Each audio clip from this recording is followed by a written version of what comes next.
മക്കളെ, welcome back to Xylem Learning. നമ്മുടെ 4th unit ആയ വിത്തിനുള്ളിലെ ജീവൻ അഥവാ ലൈഫ് വിത്തിൻ ദി സീഡ് ആ ഒരു യൂണിറ്റ് നമ്മളിപ്പോൾ അടിച്ചു പൊളിച്ചു പഠിച്ചിട്ടുണ്ട്. അപ്പൊ അതിലെ കുറച്ച് ഇമ്പോർട്ടന്റ് ആയ പോർഷൻസ് മക്കൾക്ക് പറഞ്ഞു തരാനാണ് മിസ് വന്നിരിക്കുന്നത്. മിസ്സിന്റെ പേര് അനിറ്റ എന്നാണ്. ഷോർട്ട് ആക്കിയിട്ട് മക്കൾക്ക് AU മിസ് എന്ന് വിളിക്കാം. നമുക്കറിയാലേ, നമുക്ക് ചുറ്റും കാണുന്ന കുറേ ചെടികൾ, കുറേ പ്ലാന്റ്സ്, അതിൽ കൂടുതലും എന്താണ്, അവർക്ക് വിത്ത് ഉണ്ടാവും. ആ വിത്ത് ഉപയോഗിച്ചിട്ടായിരിക്കും അവർ പുതിയ തൈച്ചെടികൾ രൂപീകരിക്കുന്നത്, ശരിയല്ലേ? പക്ഷെ എല്ലാ ചെടികൾക്കും വിത്തുണ്ടെന്നും എല്ലാ ചെടികളും വിത്തിൽ നിന്ന് മാത്രമാണ് പുതിയ ചെടികൾ ഉണ്ടാക്കുന്നതെന്നും നമുക്ക് പറയാൻ പറ്റുമോ? ഒന്ന് നോക്കിയാലോ. ഇവിടെ ഇതാണ്ട് മക്കൾക്ക് കുറച്ച് ചിത്രങ്ങൾ കാണുന്നുണ്ട് അല്ലെ? ഈ ചിത്രങ്ങൾ നോക്കിക്കേ. ഈ ചിത്രത്തിലെ മക്കൾക്ക് ഇതാണ്ട് നമ്മുടെ മാംഗോ ഉണ്ടാവും, ജാക്ക് ഫ്രൂട്ട് ട്രീ, നമ്മുടെ ചക്ക ഉണ്ടാവും, ജാക്ക് ഫ്രൂട്ട് ഉണ്ടാവും, ഇതാണ്ട് ചീരയുണ്ട്, അതുപോലെ തന്നെ കുക്കുംബർ ഉണ്ട്. അപ്പൊ ഈ ചെടികളൊക്കെ പുതിയ ചെടികൾ ഉണ്ടാക്കുന്നതിന് വേണ്ടി നമ്മൾ ഇവയുടെ ഏത് ഭാഗമാണ് യൂസ് ചെയ്യുന്നത്? ഒന്ന് ആലോചിച്ച് നോക്കിക്കേ. പുതിയ മാവ് ഉണ്ടാക്കാൻ വേണ്ടി നമ്മൾ എന്ത് ചെയ്യും? അതിന്റെ ആ മാവിന്റെ തന്നെ മാങ്ങാണ്ടി, അതായത് അതിന്റെ സീഡ് നമ്മൾ മണ്ണിൽ കുഴിച്ചിട്ടിട്ട് പുതിയ മാവ് ഉണ്ടാക്കും. അതുപോലെ തന്നെ ചക്കക്കുരു കുഴിച്ചിട്ടാൽ നമുക്ക് പ്ലാവ് കിട്ടും, ചീരയുടെ വിത്ത് കുഴിച്ചിട്ടാൽ നമുക്ക് എന്ത് കിട്ടും? ചീരച്ചെടി കിട്ടും. അപ്പൊ ഈ കാണുന്ന ചിത്രങ്ങളിലൊക്കെ എന്താണ് മക്കളെ? അവയുടെ വിത്ത് അഥവാ സീഡാണ് നമ്മൾ യൂസ് ചെയ്യുന്നത്. അപ്പൊ മിസ് ഇതാണ്ട് സീഡ് അഥവാ എന്താണ്, നമ്മുടെ വിത്ത് എന്ന് മിസ് എഴുതി. ഓക്കെ, എങ്കിൽ ഇനി അടുത്തത് നോക്കിക്കേ. ഈ കാണുന്ന ചിത്രങ്ങളിൽ എന്തൊക്കെയാ മക്കള് കാണുന്നത്? ഇതെന്താന്ന് അറിയാവോ? ഇതാണ് നല്ല വെളുത്ത കളറില് നല്ല സുഗന്ധമുള്ള രാത്രിയിൽ മാത്രം പൂക്കുന്ന നിശാഗന്ധി എന്ന് പറയുന്നത്. അതുപോലെ ഈ ചെടി മക്കള് കണ്ടിട്ടുണ്ടോ? ഇതാണ് ബിഗോണിയ. ഇനി ഇതെന്താണെന്നറിയാവോ? ഇത് നമ്മുടെ ടെക്സ്റ്റ് ബുക്കിൽ ഓൾറെഡി മക്കള് കണ്ട് പരിചിതമായി കാണും. ഇതാണ് നമ്മുടെ ബ്രയോഫിലം അഥവാ ഇലമുളച്ചി. അപ്പൊ പേര് സൂചിപ്പിക്കുന്നത് പോലെ തന്നെ ഇലകളിൽ നിന്നാണ് എന്ത് പുതിയ ബ്രയോഫിലം, പുതിയ ഇലമുളച്ചി ചെടി രൂപീകരിക്കുന്നത്. അതുപോലെ തന്നെ ഇതാണ് നിലപ്പന. ഓരോ സ്ഥലത്തും ഓരോ പേരായിരിക്കും, പക്ഷെ മക്കൾ നിലപ്പന എന്ന് പഠിച്ചു വെക്കണം. ഓക്കെ, അപ്പൊ ഈ കാണുന്ന 4 സസ്യങ്ങളും എന്താണ്? ഇലകളിൽ നിന്ന്, ലീഫിൽ നിന്നാണ് പുതിയ ചെടികൾ ഉണ്ടാക്കുന്നത്. അപ്പൊ മിസ് ഇവിടെ എന്തെഴുതി? ഇല അല്ലെങ്കിൽ ലീഫ് എന്ന് എഴുതി. ഓക്കെ, ഇനി അടുത്തത് നോക്കിക്കേ. ഇവിടെ മക്കൾക്ക് എന്തൊക്കെ കാണാൻ സാധിക്കുന്നുണ്ട്? കറിവേപ്പില കാണാൻ സാധിക്കുന്നുണ്ട്, അതായത് കറിവേപ്പ് കാണാൻ സാധിക്കുന്നുണ്ട്. പിന്നെ ഇതാണ്ട് കടച്ചക്കയുണ്ട്, ആഞ്ഞിലിയുണ്ട്. ഇതാണ്ട് കടച്ചക്ക, ഇതാണ്ട് ആഞ്ഞിലി, ഇതാണ്ട്. അപ്പൊ കുറച്ച് സസ്യങ്ങൾ മക്കൾക്ക് ഇവിടെ കാണാൻ സാധിക്കും. ഈ സസ്യങ്ങളൊക്കെ പുതിയ ചെടികൾ ഉണ്ടാക്കാൻ വേണ്ടി നമ്മൾ അവയുടെ ഏത് ഭാഗമാണ് കുഴിച്ചിരുന്നത്? അവയുടെ റൂട്ട് അല്ലെങ്കിൽ അവയുടെ വേരാണ് നമ്മൾ ഉപയോഗിക്കുന്നത്. ഓക്കെ, അപ്പൊ നമ്മൾ വിത്ത് മുളച്ചുണ്ടാവുന്ന സസ്യങ്ങളുടെ പേര് പറഞ്ഞു, ഇലകളിൽ നിന്ന് പുതിയ സസ്യങ്ങൾ ഉണ്ടാക്കുന്ന കുറച്ച് സസ്യങ്ങളുടെ പേര് പറഞ്ഞു. അതുപോലെ തന്നെ നമ്മളിപ്പോ ഏറ്റവും അവസാനം വേരും നമ്മൾ നോക്കി. എങ്കിൽ ഈ കാണുന്ന സസ്യങ്ങളൊക്കെ പുതിയ ചെടികൾ എവിടെ നിന്നായിരിക്കും ഉണ്ടാക്കുന്നത്? ഇവിടെ എന്തൊക്കെ കാണുന്നുണ്ട്?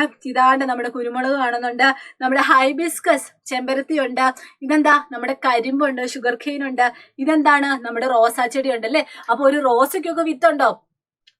പുതിയൊരു റോസ നടാൻ വേണ്ടി നമ്മൾ ഏത് ഭാഗമാണ് കുഴിച്ചിടുന്നത്? ആ റോസ വെട്ടിയിട്ട് റോസ കമ്പാണ് കുഴിച്ചിടുന്നത്. അതുപോലെ തന്നെ ചെമ്പരത്തിന്റെ അളിലും ചെമ്പരത്തിന്റെ കമ്പാണ് നമ്മൾ കുഴിച്ചിടുന്നത്. അപ്പൊ ഇവിടെ നിന്നൊക്കെ നമുക്ക് എന്താണ് അവിടെ കുഴിച്ചിടുന്നത്? അവയുടെ കാണ്ഡം അല്ലെങ്കിൽ അവയുടെ സ്റ്റെം ആണ് നമ്മൾ യൂസ് ചെയ്യുന്നത്. ഓക്കെ, അപ്പൊ ഇവിടെ നിന്ന് നിങ്ങൾ നോക്കിക്കേ, നിങ്ങൾക്ക് ഒരു കാര്യം മനസ്സിലാവും. വിത്തിൽ നിന്ന് മാത്രമല്ല, സസ്യങ്ങളുടെ ഭാഗങ്ങളായ വേര് അഥവാ റൂട്ടിൽ നിന്നും, തണ്ട് അല്ലെങ്കിൽ സ്റ്റെമ്മിൽ നിന്നും, ലീഫ് അഥവാ ഇലകളിൽ നിന്നും പുതിയ സസ്യങ്ങൾ ഉണ്ടാവുന്നു. ഇത്തരത്തില് ഈ ഭാഗങ്ങൾ, അതായത് ഈ സസ്യങ്ങളുടെ ഈ ഭാഗങ്ങളെയൊക്കെ നമ്മൾ ആ സസ്യങ്ങളുടെ വെജിറ്റേറ്റീവ് പാർട്ട് അല്ലെങ്കിൽ കായിക ഭാഗങ്ങൾ എന്ന് പറയും. ഇത്തരം സസ്യങ്ങളുടെ കായിക ഭാഗങ്ങളിൽ നിന്നും വെജിറ്റേറ്റീവ് പാർട്ടായ സ്റ്റെമ്മ്, ലീഫ്, റൂട്ട് അല്ലെങ്കിൽ എന്താണ് നമ്മുടെ കാണ്ഡം, ഇല, അതുപോലെ തന്നെ വേര് എന്നിവയിൽ നിന്നും പുതിയ സസ്യങ്ങൾ ഉണ്ടാവുന്ന ആ ഒരു പ്രോസസ്സിനെ, ആ ഒരു പ്രക്രിയനെ നമ്മൾ പറയുന്ന പേരാണ് എന്ത് മക്കളെ? വെജിറ്റേറ്റീവ് പ്രൊപ്പഗേഷൻ അഥവാ കായിക പ്രജനനം. ഓക്കെ, അപ്പൊ കായിക പ്രജനനം എന്താണെന്ന് ചോദിച്ചാൽ മക്കൾ പറയണം, സസ്യത്തിന്റെ കായിക ഭാഗങ്ങളായ അല്ലെങ്കിൽ എന്താണ് vegetative parts of the plants ആയ റൂട്ട്, സ്റ്റെം, ലീഫ് അല്ലെങ്കിൽ എന്താണ് വേര്, അതുപോലെ തന്നെ കാണ്ഡം, അതുപോലെ തന്നെ ഇല എന്നീ ഭാഗങ്ങളിൽ നിന്നും പുതിയ ചെടികൾ ഉണ്ടാവുന്നതിന് നമ്മൾ എന്ത് പറയുന്നത്? കായിക പ്രജനനം അഥവാ വെജിറ്റേറ്റീവ് പ്രൊപ്പഗേഷൻ എന്ന് പറയുന്നത്. അപ്പൊ അതിന് കുറച്ച് എക്സാമ്പിൾസ് ആണ് നമ്മൾ ഇത്രയും നേരം നോക്കിയത്. ഇനി മക്കൾ നോക്കിക്കും. അപ്പം ഇൻ കേസ് വിത്ത് മുളച്ചിട്ട് ചെടികൾ ഉണ്ടാവുന്നു എന്ന് നമ്മൾ ഡിസ്കസ് ചെയ്തു. പക്ഷെ ഒരു സസ്യത്തിന്റെ വിത്തെല്ലാം അതിന്റെ താഴെ തന്നെ വന്ന് വീഴുന്നു, അതിനുശേഷം അവിടെ തന്നെ വന്ന് മുളയ്ക്കുന്നു. അങ്ങനെയാണെങ്കിൽ ഒന്ന് ആലോചിച്ച് നോക്കിക്കേ, മക്കൾക്ക് ആ ഒരു വിത്തിന് വളരാൻ ആവശ്യമായ സൂര്യപ്രകാശവും ജലവോ ഒന്നും കിട്ടൂല അല്ലെ. എല്ലാം അതിന് അനുയോജ്യമായ നിരക്കിൽ കിട്ടണമെന്നില്ല. കാരണം എന്താണ്, എല്ലാ വിത്തും ആ മരത്തിന്റെ താഴെ തന്നെയായിരിക്കും ചിലപ്പോൾ വന്ന് കൂടുന്നത്. അപ്പൊ അതിനെന്ത് സംഭവിക്കും? അപ്പൊ ആ ഒരു പ്രോബ്ലത്തിനെ ഒക്കെ ഒഴിവാക്കുന്നതിന് വേണ്ടിയാണ് നമുക്ക് കുറേ ആൾക്കാർ കുറേ വ്യത്യസ്ത രീതിയിലൂടെ നമ്മൾ വിത്ത് വിതരണം, അതായത് സീഡ് ഡിസ്പേഴ്സൽ നടത്തുന്നുണ്ട്. അപ്പൊ എന്താണ് ശരിക്കും വിത്ത് വിതരണത്തിന്റെ ആവശ്യകത എന്ന് പറഞ്ഞാൽ മക്കൾ എന്ത് പറയണം? ഇതാണ്ട് ഇവിടെ കൊടുത്തൊന്ന് വായിച്ചു നോക്കിക്കേ. ഒരു സസ്യത്തിന്റെ വിത്തുകളെല്ലാം അതിന്റെ ചുവട്ടിൽ തന്നെ വീണു മുളയ്ക്കുകയാണെങ്കിൽ അവർക്ക് ആവശ്യമായ മണ്ണ്, വെള്ളം, സൂര്യപ്രകാശം, ധാതുലവണങ്ങൾ എന്നിവ ലഭിക്കില്ല. അതിന്റെ കൂടെ തന്നെ മക്കൾ എഴുതണം, വിത്തുകൾ പല ഭാഗങ്ങളിലായി വിതരണം ചെയ്യപ്പെടേണ്ടതുണ്ട്. ഓക്കെ, ഇതുമൂലം സസ്യത്തിന് വിവിധ ഭാഗങ്ങളിൽ എത്തിപ്പെട്ട് വളരാൻ സാധിക്കുന്നു. അപ്പൊ രണ്ടാമത്തെ പോയിന്റ് എന്ന് പറഞ്ഞാൽ എന്താണ്? ഒരു സസ്യത്തിന് നമ്മുടെ പ്രകൃതിയിൽ വിവിധ ഭാഗങ്ങളിൽ വന്നിട്ട് എത്തിപ്പെടാൻ ഈ വിത്ത് വിതരണം അതിനെ സഹായിക്കുന്നുണ്ട്, അല്ലെങ്കിൽ സീഡ് ഡിസ്പേഴ്സൽ സഹായിക്കുന്നുണ്ട്. ഇനി അടുത്ത പോയിന്റ് എന്താണ്? വിവിധ സസ്യങ്ങൾ ഒരു പ്രദേശത്ത് കാണപ്പെടുന്നതും എന്തുകൊണ്ടാണ്? വിത്ത് വിതരണം ചെയ്യുന്നത് കൊണ്ടാണ്. അപ്പം വിത്ത് വിതരണം, സീഡ് ഡിസ്പേഴ്സന്റെ ആവശ്യകത എന്താണെന്ന് ചോദിച്ചാൽ മക്കൾ 3 പോയിന്റ് എന്താണെങ്കിലും എഴുതിയിരിക്കണം. ഫസ്റ്റ് പോയിന്റ് എന്താണ്? അവർക്ക് ആവശ്യമായിട്ടുള്ള they do not get sufficient soil, water, sunlight, mineral, salt for their growth. അവരുടെ വളർച്ചയ്ക്ക് ആവശ്യമായ ഐറ്റംസ് ഒന്നും കിട്ടത്തില്ല. രണ്ടാമത്തെ പോയിന്റ് എന്താണ്? സസ്യം, ആ സസ്യങ്ങള് പല ഭാഗങ്ങളിൽ ഇങ്ങനെ സ്പ്രെഡ് ചെയ്യപ്പെടുന്നതിന് ഹെൽപ്പ് ചെയ്യുന്നുണ്ട്. അതായത് it enable a plant to reach and grow in different place. മൂന്നാമത്തെ പോയിന്റ് എന്താണ്? ഒരു സസ്യം തന്നെ പല ഭാഗങ്ങളിൽ കാണപ്പെടുന്നതിനും ഇത് സഹായിക്കുന്നുണ്ട്. The presence of different plants at one place is also due to the seed dispersal. Okay, അപ്പം വിത്ത് വിതരണത്തിന് പല മാർഗങ്ങളുണ്ട് മക്കളെ. നിങ്ങൾ ഈ ഒരു ചിത്രങ്ങളൊക്കെ ഒന്ന് നോക്കിക്കേ. ഇവിടെ ഇതാണ്ട് മഹാഗണി കാണുന്നുണ്ട്. മഹാഗണി എങ്ങനെ വിത്ത് വിതരണം നടത്തുന്നതെന്ന് അറിയാവോ? കാറ്റിലൂടെയാണ്. അതേപോലെ വെണ്ട എങ്ങനെയാണ്? അത് പൊട്ടിത്തെറിച്ച് ബൈ ബേസ്റ്റിംഗ് ആണ്. അതുപോലെ തന്നെ നമ്മുടെ കോക്കനട്ട് ആണെങ്കിൽ എന്താണ്? വെള്ളത്തിലൂടെ, വാട്ടറിലൂടെ എന്താണ് വിത്ത് വിതരണം നടത്തുന്നുണ്ട്. അതുപോലെ കാശിത്തുമ്പയാണെങ്കിലും എന്താണ്? അവയും പൊട്ടിത്തെറിച്ച് ബേസ്റ്റ് ചെയ്യുന്നുണ്ട്.